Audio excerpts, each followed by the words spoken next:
पनवाकल का अहम खबर अवां सां शेयर कंदासीं। ब क़तल ऐं औरतुनि जे अगवा वारो मामलो, पुलिस 40 ॼणनि खे हिरासत में वठी छॾियो आहे।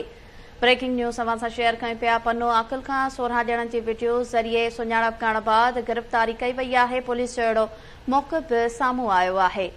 ख़बर अवां ताईं पहुचायूं पिया। पनवाकल खां पुलिस जो इहो बि चवणु आहे त गिरफ़्तार थियल जवाबदारनि वटां हथियार हथ आया आहिनि। वधीक कार्रवाई हलंदड़ आहे। पनवाकल खां इहा ख़बर अवां ताईं पहुचायूं पिया, जिते ब क़तल ऐं औरतुनि जे अगवा वारे मामले में पुलिस 40 ॼणनि खे हिरासत में वठी छॾियो आहे। 16 ॼणनि जी वीडियो ज़रिए सुञाणप करण बाद गिरफ़्तारी कई वई आहे। पुलिस जो अहिड़ो चवणु आहे।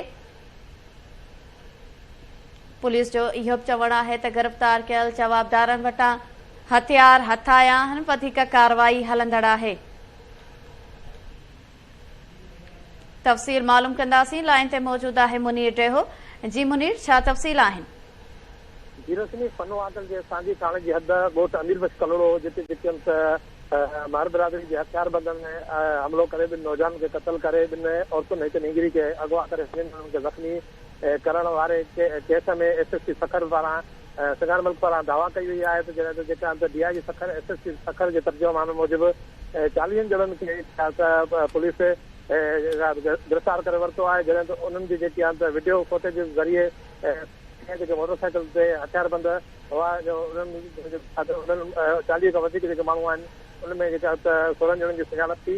ऐं जॾहिं पुलिस जो इहो चवणु आहे 40 खां वधीक माण्हुनि जी सची बुनियाद ते वरिता जंहिंमें जेका 16 ॼणनि जी सुञाणप थी, जिन वटां जदीद क़िस्म जो असुलो बरामद थियो आहे। उन्हनि खे गिरफ़्तार कयो वियो आहे। जेके उन वाक़े ऐं हमले में मुलविस हुआ, जेके 16 ॼणा जेके मुलविस हुआ, उन्हनि खे मुख़्तलिफ़ थाणनि ते रखियो वियो आहे। ऐं काफ़ी माण्हू अहिड़ा आहिनि जेके उन्हनि जी सुञाणप थिए पई। DIG सखर जावेद जिस्तानी SSP सखर सिंगार मल्क पारां जेके आहे प्रेस बयान में जणायो आहे त असां मुख़्तलिफ़ हंधनि ते जेके हथियारबंदनि ख़िलाफ़ कार्रवाई कयूं पिया। जॾहिं त पहिरें मरहले में 24 कलाकनि जे अंदरि असां 40 खां वधीक जेके माण्हुनि खे हिरासत में वरितो आहे, जंहिंमें जेके 16 ॼणा उहे हुआ जेके मोटरसाइकिल ते असुलो खणी नुमाइश करे फायरिंग कनि था, जेके हुन में मुलविस आहिनि। उनजी सुञाणप थी आहे। उन्हनि खे जेके आहे मुख़्तलिफ़ थाणनि ते रखियो वियो आहे ऐं उनखे कोर्ट पेश कयो वेंदो। ऐं पनवाकल जे सांझी थाणे जी हद ॻोठ अमीरबख्श कलोड़ो में 4 ॾींहं पहिरियां ही दर्दनाक वाक़ियो पेश आयो, जंहिंमें जेके ॿिनि नौजवाननि खे गोलियूं हणी क़तल करे ॿिनि औरतुनि हिकु निंगरी खे ज़बरदस्ती अगवा करे 5 ॼणनि खे ज़ख़्मी कयो हो। उन केस में DIG सखर SSP सखर जी जेका मुख़्तलिफ़ हंधनि ते पुलिस कार्रवाई जारी आहे। जी